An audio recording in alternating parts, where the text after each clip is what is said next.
Why does Anthony always wear that pink shirt? Because I'm Mr. Pink Shirt Guy. What else is Mr. Pink Shirt Guy gonna wear?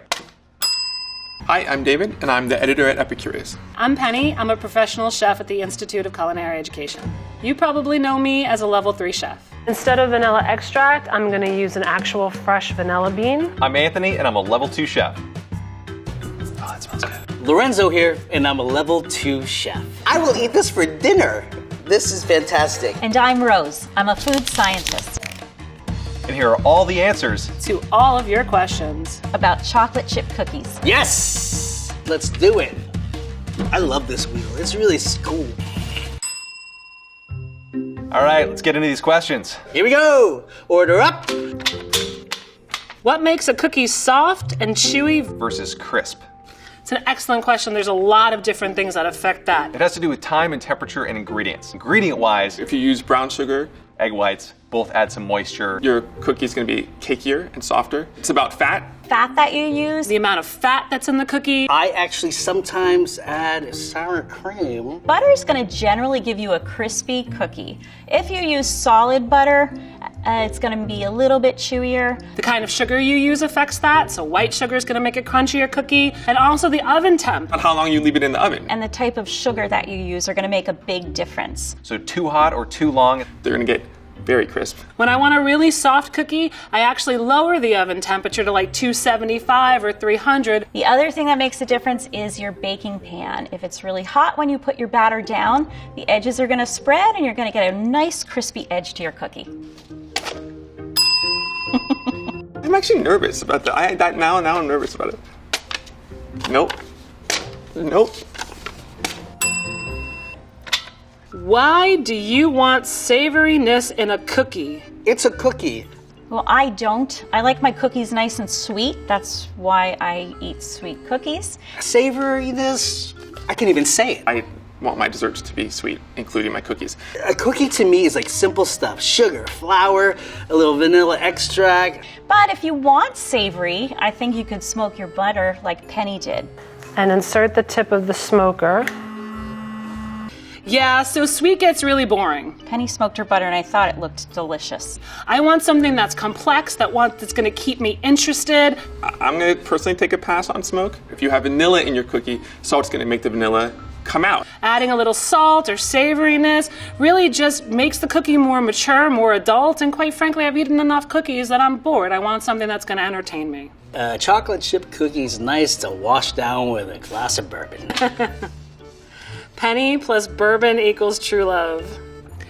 I had no idea how much alcohol was in my recipes until I read the comments telling me that there was a lot of alcohol in my recipes. Pinch of salt, bourbon, lots of it. But I'm good with that. I embrace it. I love that smoky, deep flavor. I love a cocktail from time to time, and there's absolutely nothing wrong with that. And because this is a boozy cupcake, it needs some booze in the buttercream, and this is rum.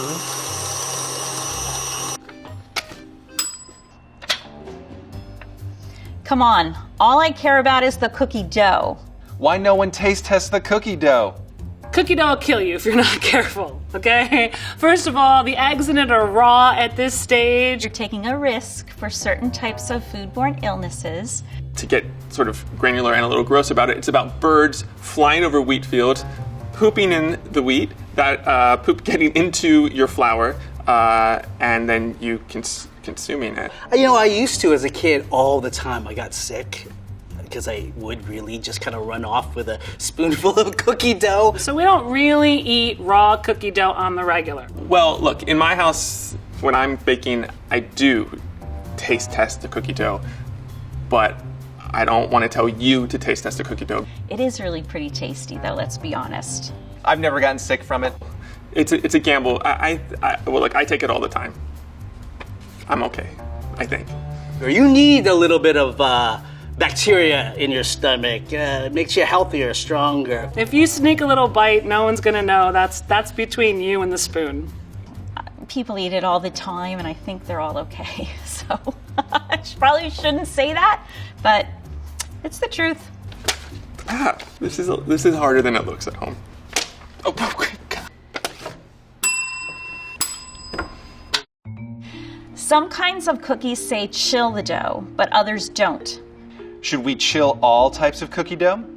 You don't have to. When you're chilling cookie dough, you're solidifying the fat in the dough. You are hydrating the starches and the proteins. You know how like sometimes chocolate chip cookies have these like wrinkles in them? That's due to the hydration. You're aging it, right? So you're actually developing, not really fermentation, but kind of a little fermentation. You're developing some more interesting flavors, right? So the longer that it hangs out, the more interesting the cookie's gonna be in the end. I do this all the time. I make a batch of cookie dough, I keep it in the mixing bowl, I stick it in my fridge, and I bake them off one by one as I want them. The cookies on the third day are always better than the first day. I think you should chill most types of cookie dough. Anything with gluten in it, like regular flour, I think would benefit from a chill and a rest that helps let the flour fully hydrate and relax. It's really all about the type of cookie you want to get.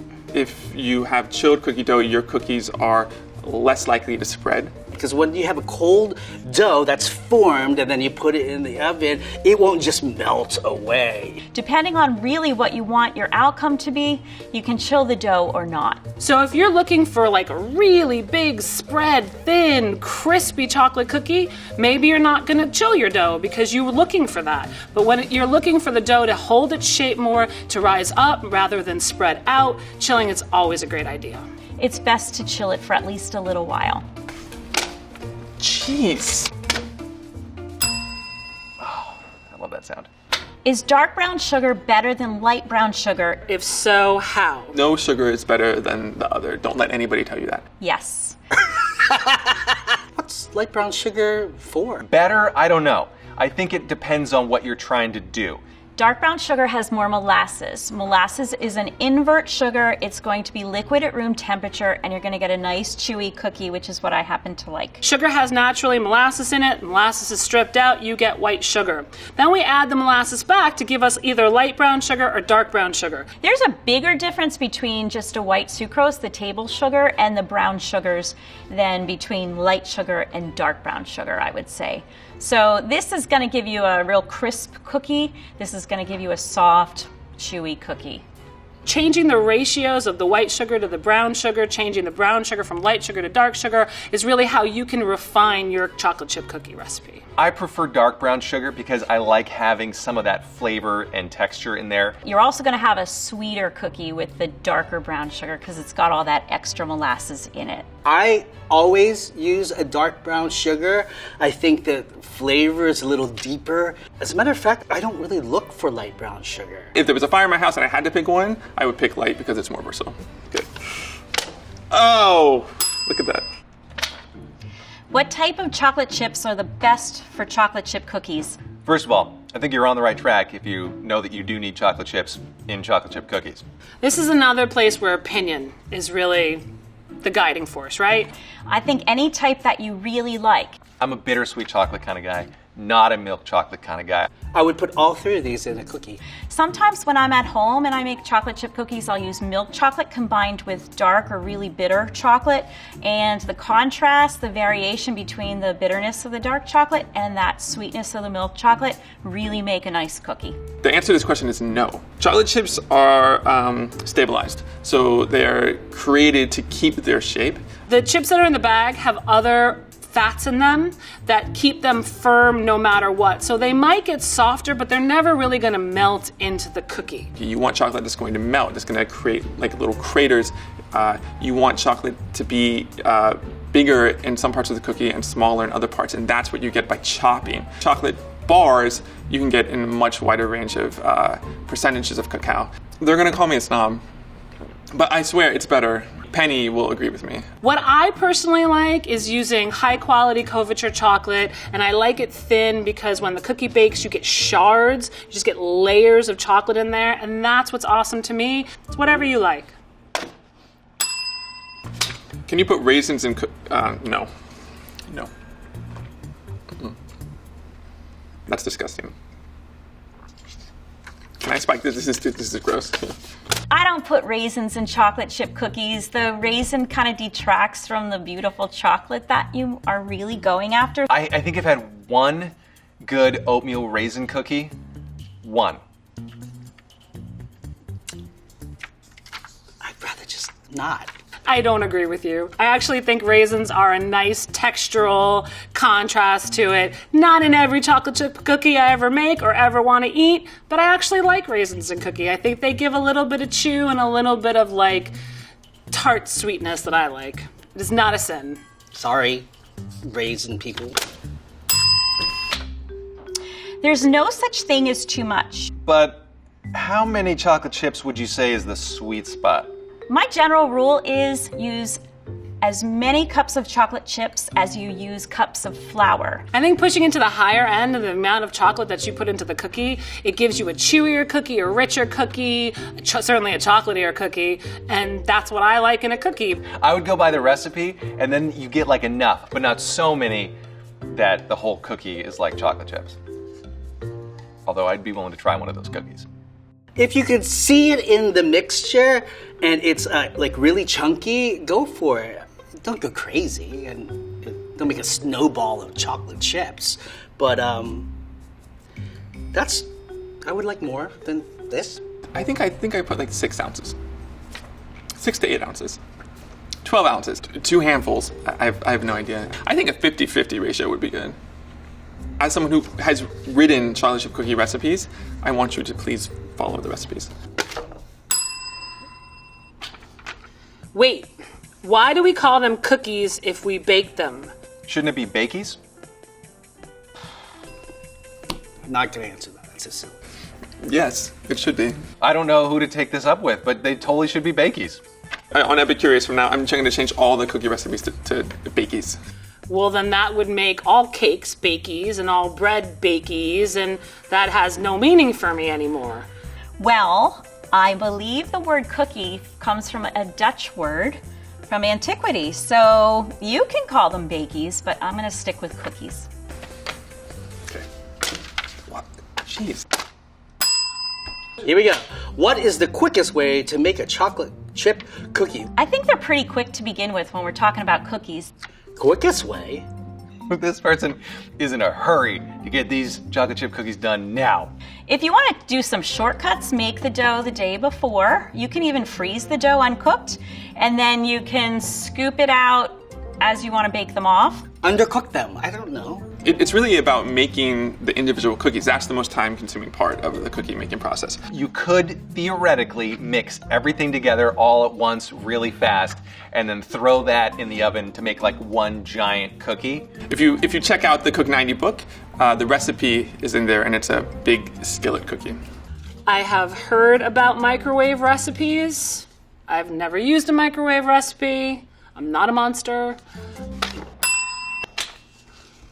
Can I bake a chocolate chip cookie in the microwave? Come on, you guys. No. No. This is for Rose. Can we get Rose in here in this one? I don't know. Why, if you just use an oven, that's what I would say. You probably can, but it's not gonna look the same. It's not gonna have the same texture. Microwaves are reliant on water content in food, so you're gonna get some weird uneven heating, and I would just stick with a conventional oven for your chocolate chip cookies. You're not gonna get caramelization, you're not gonna get crunch, you're not gonna get like an exterior that's different than the interior, but like if it's a cookie emergency, it's a cookie emergency. Do what you gotta do. But I'm not going to ruin the history of baking a chocolate chip cookie from scratch in a microwave. No. No, no, no, no! This is even weirder. Can I bake a chocolate chip cookie in the dishwasher? I feel like you've had a few special cookies before asking that question. Dishwashers are not for baking. Dishwashers are for washing. You can dissolve a chocolate chip cookie in a dishwasher, but Have you been drinking? I would say no to baking in a dishwasher. Someone needs to tell you that before you try it. But it wouldn't make much of a mess because then it would just clean itself up. Can I bake a chocolate chip cookie in the dishwasher? No. No, you can't. That's steaming. That's not baking, that's steaming. I'm revising that answer. Maybe you could. You would need to put in something where it couldn't escape. You would have to like split a Nerf baseball in half and like put the cookie in there and then seal it with something that was heat and water resistant and make sure there were no holes, and you would have to put it in the dishwasher and yeah, I mean, maybe something would come out of that. I don't know. Anyway. That was a weak one. There we go. How can you make cookies fancy? Different flavor combinations, decoration, idea. All right, well, fancy is totally my wheelhouse. There's a million different ways. You can add in anything you like. You can add butterscotch or caramel chips or Almond extract, peanut butter chips nutmeg, or sesame seeds. There's a little black pepper into your cookies. vanilla bean is a richer vanilla flavor. So Spices, you could put candied ginger in your cookies. sky's the limit. You can put some liquor in it. You could sprinkle some sugar and blow torch real fast to get like a crust on top. Sanding sugar is a great idea. Anything sparkly will make a cookie look more festive. Put like a big feather in it. Cut them in shapes, snowman shapes, Santa shapes. Cook them in muffin tins. Sprinkle them with demerara sugar. I guess you could get out royal icing and do that. Sprinkles on top. Biggest mistake when making chocolate chip cookies? Ugh, probably not making enough of them. Eating all the dough and not having any cookies for anybody else. I think that people don't cream their batter enough, usually. Taking your cookies out too early before they really get a chance to brown, caramelize, get crispy. I can't stand like a blonde cookie that has no browning on it. That to me is it's a cookie that's gone wrong. Use high quality chocolate. Don't use, garbage chocolate. The measurements, guys. It's the measurements. Baking, period, is you need to have the correct measurements for everything. I guess it's people use different combinations of ingredients and they don't get the result that they want. So just pay attention to your ingredients and I think you'll be okay. I think I over-chipped once. This was back in my early days. This is the last time I made any mistake ever, mind you. To be clear, it was still good, and I still ate it.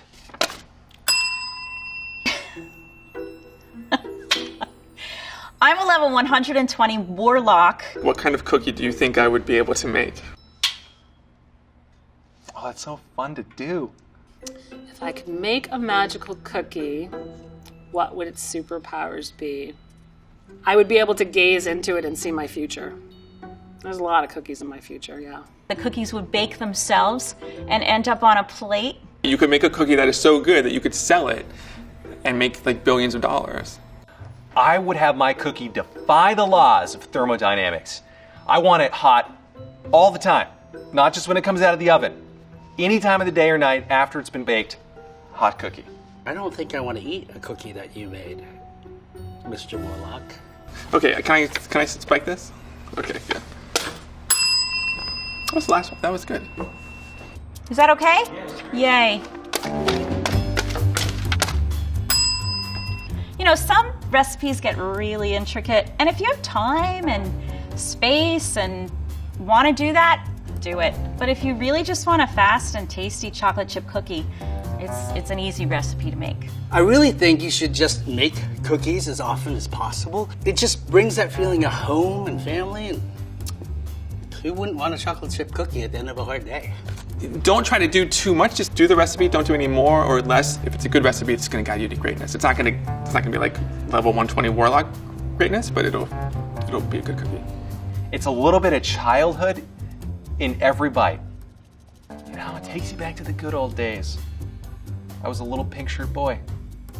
Yeah, I think chocolate chip cookies they remind us who we are. And that's everything Everything there is to know about chocolate chip cookies. Well, almost everything. Oh, that's so nice. If Rose Trout reads this, I love and appreciate your work and knowledge so much.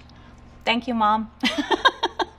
Thank you, that's really sweet, and I appreciate you writing, so thanks right back to you.